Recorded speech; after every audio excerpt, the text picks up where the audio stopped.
Hello all! Today I'm weaving some of what I call fabric blanks and sharing some of the scheduling that goes on behind the scenes of keeping Hawksong Weaving going this time of year. I hope you enjoy. My name is Took. I'm a disabled genderqueer weaver who's had life take odd turns, but who knows that even tattered and worn yarn still has value, and that tired joints and health flares don't have to stop the journey. I weave exclusively with secondhand fibers, aided with adaptive warping, HR and OSHA cats, and a wonderful found family. Welcome to Hawksong Weaving, where all our paths are a little bit warped.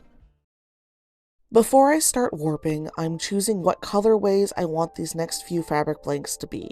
Fabric blanks is the term I use for woven fabric that I don't know what I'm going to do with right now, but I'm stocking up for when I run low on a particular product.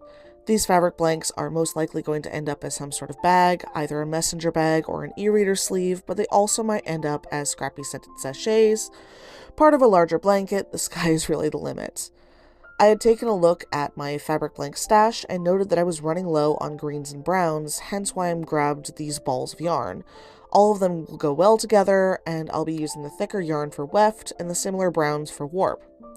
When choosing warp yarns for basic fabric blanks like these, it's important to choose yarns that have similar tension and gauge. They can be different colors, different brands, but you really want to make sure that they have the same amount of stretch, otherwise your weaving will end up lopsided.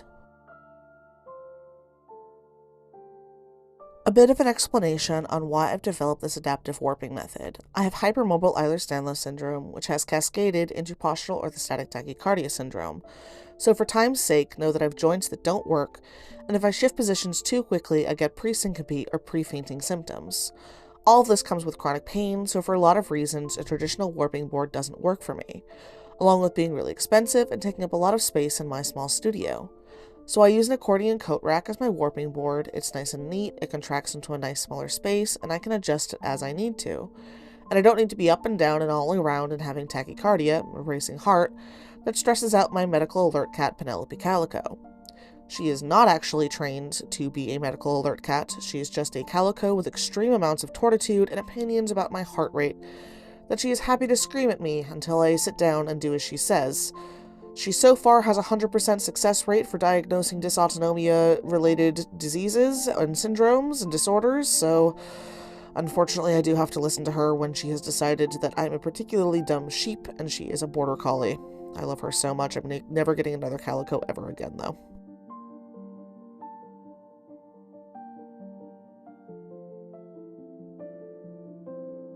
This loom is a 15-inch wide shocked cricket loom. It's a rigid heddle loom, and I love it so much. It's birch, it's very sturdy, it can take a beating, but it's light enough that I can lift it even when I'm having a pain or fatigue day. It's also one of the cheapest looms on the market, averaging around $250 at the time of filming. This particular warping method is called a direct warping method, in that I'm directly warping it to my loom. This can work with a traditional pegboard as well, so if you have one, I suggest trying it out. If not, these little pine accordion coat racks are like less than $10 online and are so incredibly versatile. I love them. It really does it works, and functions with the peg that comes with the shocked cricket loom, so even better.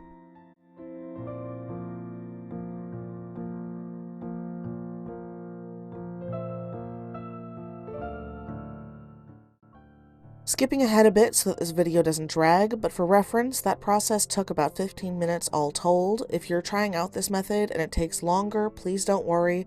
I've been doing this process for about once or twice a day for years, and my muscle memory has it down. Now that the warp threads are sorted, I'm lifting up the loom to release the warping board from the loom, gathering the warp threads into one large bundle, using the back of my neck to drape them over and keep them tidy and out of the way while I collapse the warping board back to its more scrunched up position. I use terry cloth towels to cushion the warp threads. This helps prevent the finished weaving from being tighter at the ends and looser in the middle, creating a sort of sausage profile in the weaving. They also have more grip than the traditional cardstock, which I find difficult to use because it tends to slide all over the place, and that creates a lot of frustration break moments for me. Every other week or so, I'll wash and dry the terry cloth towels, as the pressure from how tight I prefer my warp to be can flatten them over time and make them less effective at cushioning the warp threads.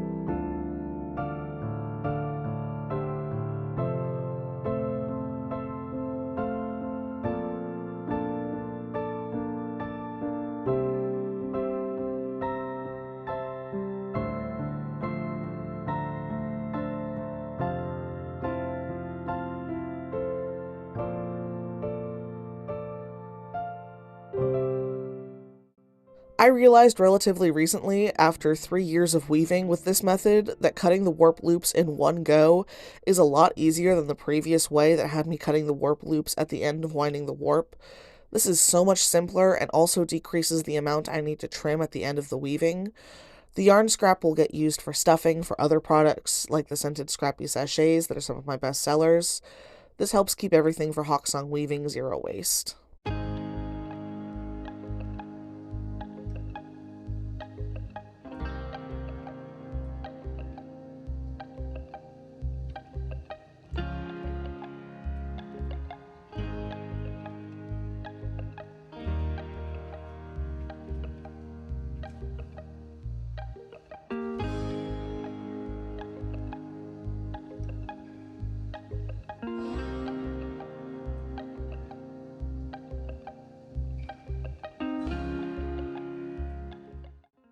And now threading the eyes of the rigid heddle. This isn't a great angle, but I'm being careful to pay attention to how the warp threads are laying on the back bar of the loom, and the right hand thread goes through the smaller hole in the rigid heddle reed. It's not critical, and some minor mistakes aren't the end of the world, but it does make it easier to keep the tension of the warp threads even across the entire weaving.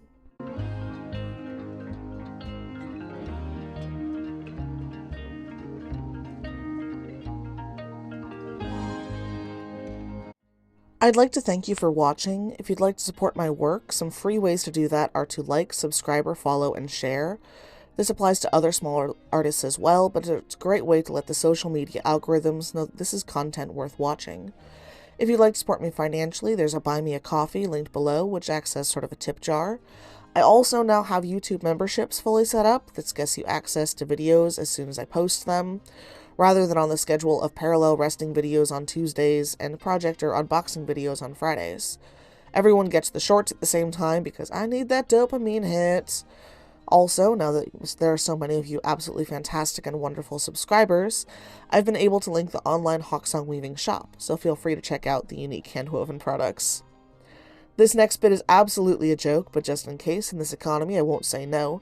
For $1,000 a month, you can tell me that I'm not actually disabled, I'm just lazy, and to try whatever yoga, juice cleanse, snake oil nonsense fixed your cousin. Feel free to message me and I'll get you my payment deets. I take Cash App, Venmo, PayPal, and check for this nonsense because YouTube wouldn't let me set up this membership tier as a joke. Feel free to mail the check, or more likely, donations of yarns, buttons, etc. to the P.O Box listed down below. After many requests from the Yarn Brats, which is the self-proclaimed fandom term for the self-proclaimed fandom of Hawksong Weaving, and a firm talking to from my partners and therapist, I'm now accepting physical donations of items that will improve my life. There's a list on the Hawksong Weaving website. If by chance duplicates are sent of an item, I'm sure I'll get that item. I'll make sure that I'm getting that item to other disabled genderqueer artists in my community.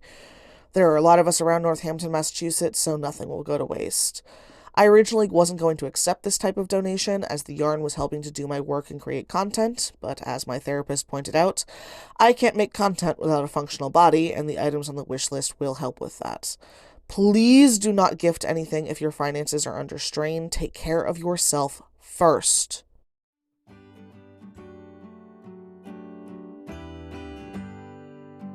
Attaching the warp to the bottom apron bar is pretty easy. I finger comb it, get it separated into bits about 4 to 5 warp threads wide, separate these bits into 2, and then do a half hitch tie to the apron bar.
getting the next terry cloth towel in place, and because I prefer a fairly high tension, I'm tightening up the warp afterwards.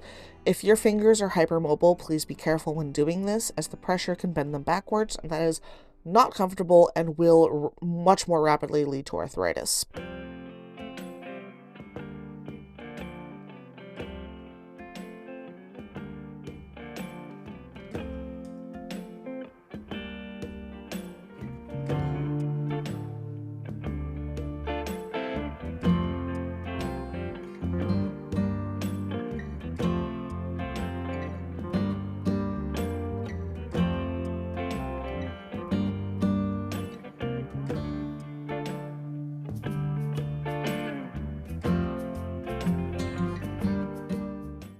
And now for the actual weaving. But first, because it's a humid November day, I'm taking some sodium electrolyte supplements to help keep my blood volume up. Not pictured are the compression socks that I'm wearing to help prevent blood pooling.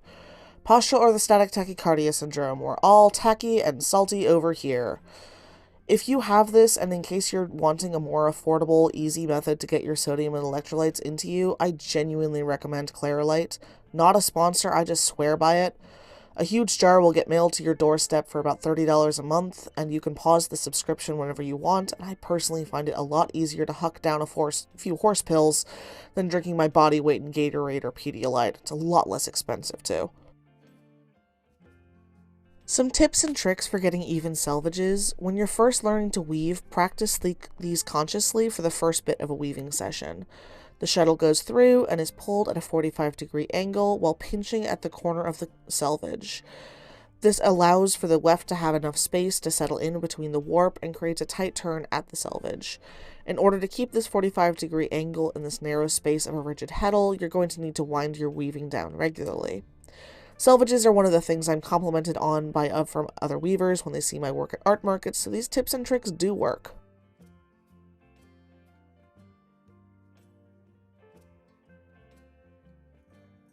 This video is being made in mid to late November, so I'm in the start of my busiest time of the year. I have a market every day of the weekend until December 21st, most of them being farmers markets, with a very few large art markets mixed in. These weekends take a large toll on my body and energy, so I've started planning for this months ago. I use a triple layer of checklists and calendars to keep myself on track and to make sure that I actually rest enough and keep my stress levels down. Yes, I absolutely schedule my rest times. But also, my schedule is flexible by nature because my chronic illnesses are so tied to my mental health and CPTSD. I mentioned earlier that I have POTS. Specifically, I have hyperadrenergic POTS, which means that my autonomic system is mostly thrown into disarray by my adrenal gland being hyperactive. Unfortunately, this also triggers my mast cell activation syndrome, which can be summed up as, through overworked stress and crappy collagen, my body is baseline allergic to living, and in my case, very allergic to adrenaline and cortisol, i.e. stress. So if I end up having a PTSD or CPTSD trigger go off without warning, I can end up bedridden for at least a day, possibly more, depending on how stressed I am as a baseline. This is largely why I stepped away from the nonprofit I helped found over the last winter. My recovery times were taking longer and longer due to the baseline stress. I'm incredibly privileged to be able to live a life that allows me to do as much as I do, but that life takes a lot of work to maintain. My first and primary job is as a house husband. I live with my partner, who y'all know as Goth IT Engineer. She brings home a fairly large paycheck, but it's supporting 2 disabled adults and 3 cats in Northampton, Massachusetts, which is a high cost of living city and a high cost of living state. So she brings home the bacon and I make it stretch. I utilize food from the Northampton Survival Center for most of our groceries, with windfalls from Hawksong Weaving being spent on periodical stock-ups from Costco or Aldi. So during the weeks of my busy season, I spend most of my mornings doing housework, meal prep, running errands, and weaving as much as I can, both to keep my weaving blank supply up and to regulate my nervous system. Then the afternoons are spent in the living room keeping Goth IT Engineer company because November and December are slow times for her tech company. I work to build my weaving blank and stock up as much as I can before this time of the year hits, but this year I'm a bit behind where I'd like to be because so much of my work ended up in local art and gift shops, which is a excellent problem to have, and I am not complaining at all. Just, it's a factor. Then on weekends, I'll head out to the markets. Usually opera singer fencing partner will head over to goth IT engineer partner and I's place while I'm gone. They'll have a lovely afternoon together. I'll do my market and then head home to warmth and love once I'm done schlepping things back into the car and driving home. My partners know that I'll be coming home exhausted, so I arrive to ice water, some sort of food prepped, and a cozy time in the living room while we watch something and cuddle. I'll get as good a night's sleep as I can, usually with the help of some sort of Shire Leaf candy of some variety. Head back out into the Sunday market the next morning, leaving both my sleeping partners with a forehead kiss as they're night owls rather than early morning birds like me. Get the market done, and then come home for more collapsing, having blocked out Monday morning for a more deliberate body recovery.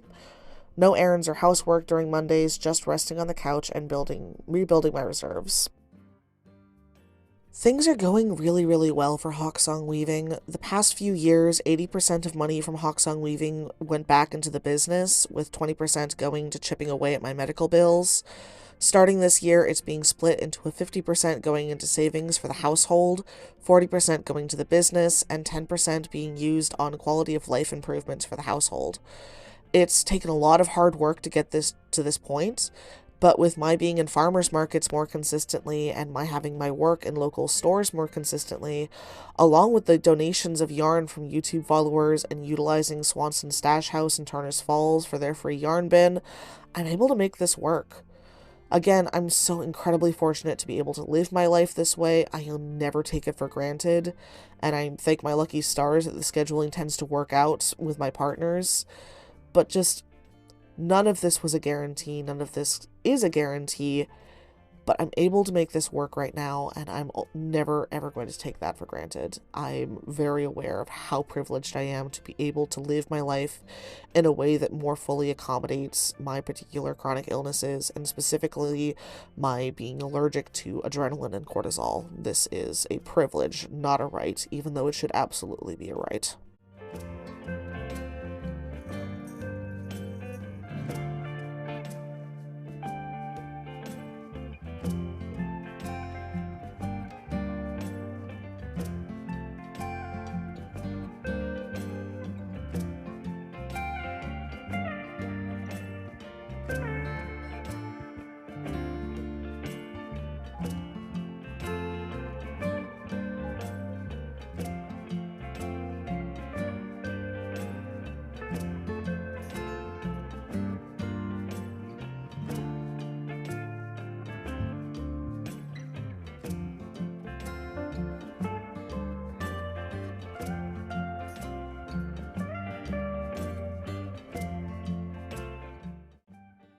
And now that I've gotten to this point with this particular weaving blank, I'm tying things off. For scarves, I'll do a fancier tie off. For this, I'm just getting it tied off and getting it cinched down.